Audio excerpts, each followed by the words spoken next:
Olá, muito boa noite. Hoje nós vamos estar abordando, nesta quarta-feira, mais um aspecto daquilo que temos falado nas últimas semanas a respeito do papel e da missão da igreja. Quando nós falamos em igreja, quando a Bíblia fala da igreja, ela apresenta a igreja cumprindo um papel, uma responsabilidade no plano de Deus extremamente relevante. A igreja ela tem uma missão. Sabemos bem, se perguntarmos qual é a missão da igreja, tenho certeza que todos vão dizer: a missão da igreja é espalhar o evangelho, fazer discípulo de todas as nações, pregar o evangelho a toda criatura, o que é uma grande verdade. Mas quando nós olhamos sobre o ponto de vista social, será que a igreja possui responsabilidades sociais além das responsabilidades espirituais que estamos acostumados a saber e a ler textos sobre? Será que a igreja cumpre para Deus e ao Senhor um papel na sociedade relevante, um papel social? A Bíblia ela tem a resposta para essa pergunta. Nós, na mensagem de hoje, colocamos justamente o tema, que é o Evangelho, a Igreja e a Sociedade. E eu gostaria de começar lendo um texto bem conhecido que se encontra em Tiago, na carta de Tiago. Tiago foi irmão do Senhor Jesus Cristo. Esse Tiago aqui, segundo os historiadores, os teólogos creem, foi aquele irmão, um dos irmãos que Jesus Cristo teve. A Bíblia narra, os evangelhos narram Jesus Cristo tendo irmãos e irmãs. E nessa sua carta, Tiago, no capítulo 2, ele faz uma observação bastante curiosa a respeito da fé. E, de certa maneira, ele apresenta a fé como sendo algo que nos leva à realização. Tiago ele não coloca a salvação como sendo fruto de obras, mas a gente vê aqui nesse texto ele colocando que a fé leva a obras. E eu quero ler esse texto e vou ler alguns outros textos da Bíblia para que a gente entenda claramente, à luz da palavra de Deus, o papel, aliás, o relevante papel social que a igreja deve desempenhar. Diz Tiago o seguinte no capítulo 2, versículo de número 14: que adianta, meus irmãos, alguém dizer que tem fé se não tiver obras? Acaso essa fé pode salvá-lo? Se um irmão ou irmã estiver necessitando de roupas e do alimento de cada dia, e um de vocês lhe disser: vá em paz, aqueça-se e alimente-se até satisfazer-se, sem, porém, lhe dar nada, de que adianta isso? Assim, também a fé por si só, se não for acompanhada de obras, está morta. Mas alguém dirá: você tem fé e eu tenho obras. Mostre-me a sua fé sem obras e eu lhe mostrarei a minha fé pelas obras. Perceba, Tiago não está pregando aqui uma salvação pelas obras, como aliás alguns grupos religiosos, algumas seitas pregam. Tiago está pregando o seguinte: a fé leva a obras. Somos salvos pela graça, como Paulo diz, por meio da fé. A fé é o elemento, a fé é o instrumento que nos leva a acessar a graça da salvação. Então a fé nos leva à graça salvadora, mas também a fé nos conduz a realizar, e Tiago fala aqui, realizar obras. Ele levanta uma questão muito correta: que adianta alguém chegar para você e dizer que está morrendo de fome, e você lê aqui a palavra de Deus, fala da graça e do amor de Deus, e diz a essa pessoa: tudo bem, então agora você vai em paz, né, e que Deus te abençoe. E ela vai para casa e morre de fome aquela noite porque estava com necessidade de alimento. Então o que Tiago levanta é o seguinte: a fé ela leva a obras. Então, quando a gente olha para a igreja do Senhor Jesus Cristo é o instrumento através do qual ele atua na sociedade. A igreja é o corpo de Cristo, não é verdade? Jesus Cristo, quando esteve aqui no mundo, ele pregou o Evangelho, ele saciou espiritualmente a fome espiritual de pessoas, mas Jesus Cristo também multiplicou pães e peixes e deu para as pessoas. Jesus Cristo também foi e curou um leproso, fez com que o aleijado caminhasse. Jesus Cristo atendeu às necessidades integrais do ser humano. Ele, claro, veio para buscar e salvar o que se havia perdido. Ele veio anunciar: sem mim nada podeis fazer, eu sou o caminho, a verdade e a vida. Ninguém vê ao Pai senão por mim. Contudo, Jesus Cristo também esteve presente no dia a dia das pessoas. A igreja, como corpo de Cristo, ela também precisa estar presente no dia a dia da sociedade. A igreja não foi instituída para viver dentro de quatro paredes, em momento de música, em momento de palavra. Tudo isso é muito bom, necessário, faz parte. Contudo, a igreja, ela foi instituída como um instrumento de transformação da sociedade. Transformação a partir da graça do Senhor Jesus Cristo, a partir da pregação e da proclamação do Evangelho que salva, o Evangelho que transforma, que liberta. Mas também esse mesmo Evangelho leva a igreja a perceber o seu importante papel no meio de uma sociedade corrompida, e por conta dessa corrupção ela não se preocupa com o próximo. Uma sociedade que vê o outro sofrendo, vira as costas, ou uma sociedade onde pessoas se beneficiam às custas da miséria e da dor do outro. A igreja, ela tem sim um papel muito relevante. Quando nós lemos textos da palavra de Deus, nós vemos essa relevância. Por exemplo, Paulo, ele faz uma observação com relação aos cristãos, e ele diz no capítulo 12 da sua carta aos Romanos, no versículo 13, o seguinte: compartilhem o que vocês têm com os santos em suas necessidades, pratiquem a hospitalidade. Percebe? Compartilhem com os santos o que vocês têm em suas necessidades. Pratique a hospitalidade. A igreja, ela precisa sim ser um canal de bênção espiritual, mas também de transformação social. As pessoas precisam que nós compartilhemos com elas quais são as necessidades. Quando olhamos para a nossa sociedade, quais são as necessidades? Tudo bem que Paulo está falando aqui com relação aos santos, aí você pode dizer, com relação aos irmãos em Cristo, tal, o que é verdade.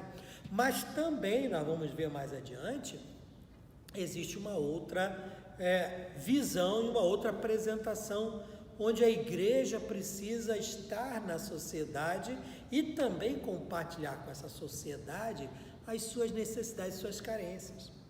A igreja foi chamada para ser sal da terra, a luz do mundo, fora desse ambiente de quatro paredes. Nós nos acostumamos a ser instrumento de Deus, sal da terra, a luz do mundo, dentro de quatro paredes.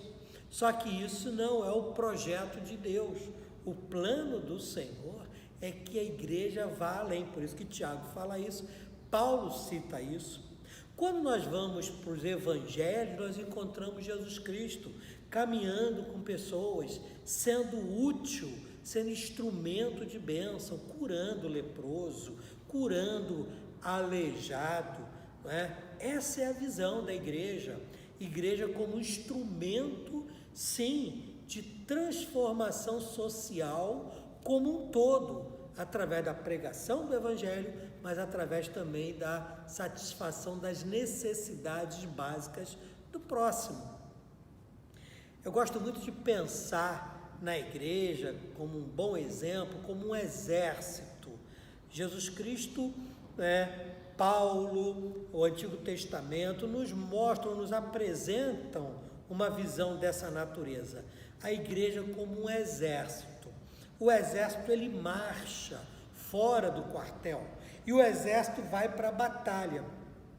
Quando Jesus Cristo diz que estabeleceria a sua igreja e as portas do inferno não prevaleceriam contra ela, o que ele está dizendo? Ele está dizendo que a igreja avançaria, Satanás colocaria portas diante da igreja e a igreja atropelaria essas portas, a igreja quebraria portas e continuaria avançando como um exército. Uma boa ilustração é pensarmos, por exemplo, no exército que entra num lugar para poder libertar um povo. Na Segunda Guerra, quando já estava no final, os exércitos aliados invadiram países, cidades que estavam sob o domínio da Alemanha nazista.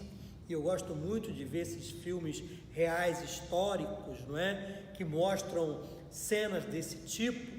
Nós vemos soldados aliados entrando em lugares onde há campo de concentração, cidades onde aquela população estava oprimida pela Alemanha nazista. E aqueles soldados entram ali e libertam. Eles invadem aquelas cidades, eles libertam a população do cativeiro que a Alemanha nazista estava impondo sobre elas, ou lá em campos de concentração.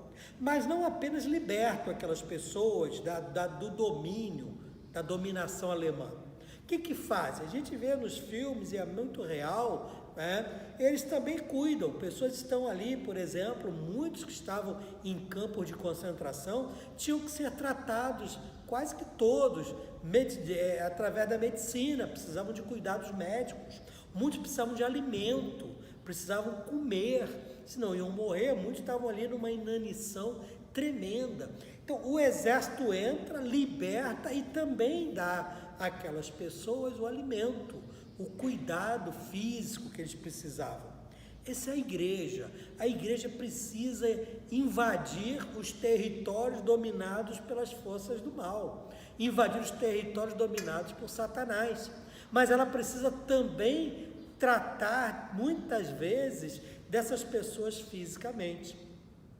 Se você lê Isaías, por exemplo, é um texto que inspira bastante, Isaías capítulo 58, ele diz o seguinte a respeito do jejum que agrada a Deus: grite alto, não se contenha, levante a voz como trombeta, e anuncia ao meu povo a rebelião dele, e à comunidade de Jacó os seus pecados, pois dia a dia me procuram, parecem desejosos de conhecer os meus caminhos, como se fossem uma nação que faz o que é direito e que não abandonou, os mandamentos do seu Deus. E ele continua falando: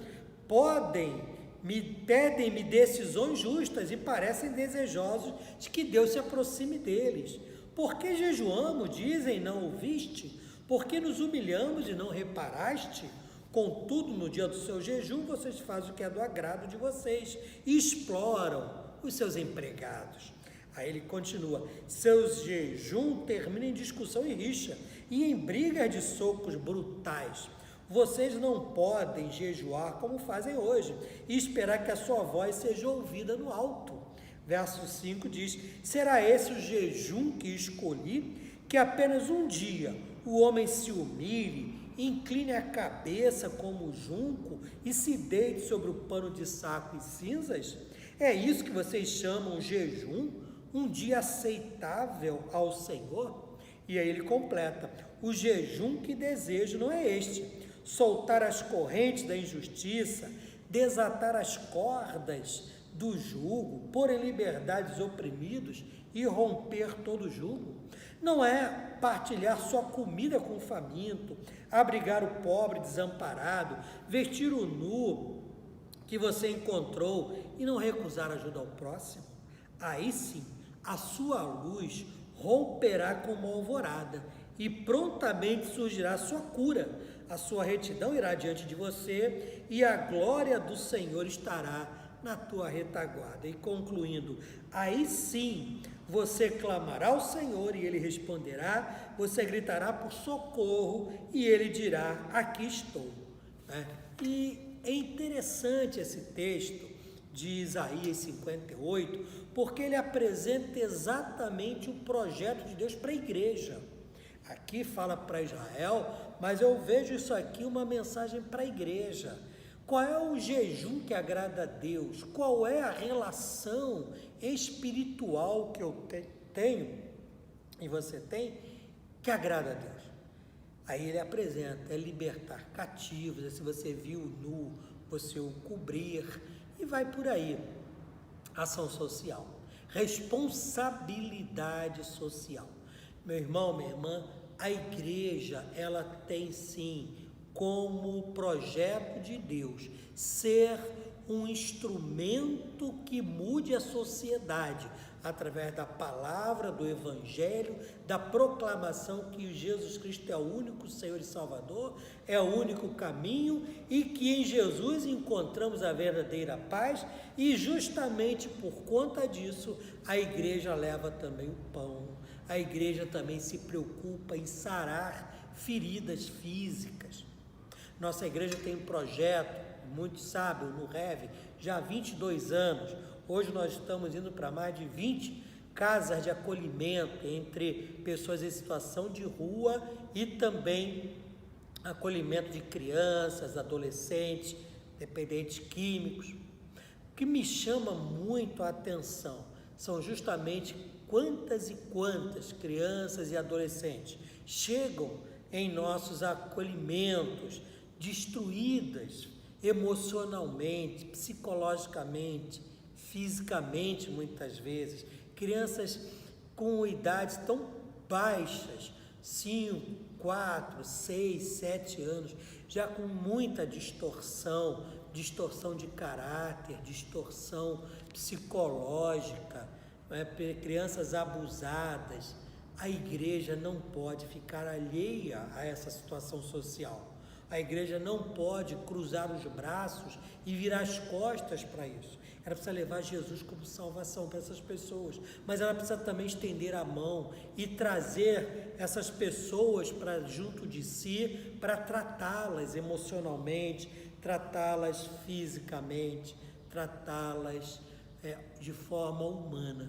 E eu quero encerrar essa nossa reflexão lendo um texto que se encontra em Deuteronômio capítulo 15. E nesse texto aqui, Deus fala à nação de Israel o seguinte: se houver algum israelita pobre em qualquer das cidades da terra que o Senhor, o seu Deus, lhes está dando, não endureçam o coração, nem fechem a mão para com seu irmão pobre. Ao contrário, tenham mão aberta, emprestem-lhe liberalmente o que ele precisar. Cuidado, que nenhum de vocês alimente este pensamento ímpio. Qual é o pensamento ímpio? O 7º ano, o ano do cancelamento das dívidas, está se aproximando e não quero ajudar o meu irmão pobre. É interessante porque havia a cada 7 anos o chamado ano do cancelamento da dívida. O indivíduo contraía uma dívida e ele tinha que pagar durante 6 anos. O 7º ano era o ano do cancelamento dessa dívida. E era interessante como Deus estabeleceu isso para o povo de Israel, para que não houvesse pobreza. E ele falou que não haja pobre entre vocês. Deus deseja, não é que todo mundo tenha riqueza, superabundância. Os pobres sempre tereis convosco, Jesus falou isso. Agora, cabe a mim e a você termos atitudes, e a igreja do Senhor Jesus Cristo, termos atitudes que possamos minimizar a dor, solucionar problemas reais das pessoas, não dar apenas o peixe, ensiná-las a pescar, mas sermos instrumentos de bênção na vida dessas pessoas. Que Deus te abençoe, que Deus nos abençoe e nos dê sempre essa visão da responsabilidade que temos diante da nossa sociedade e, sobretudo, diante de Deus. Amém.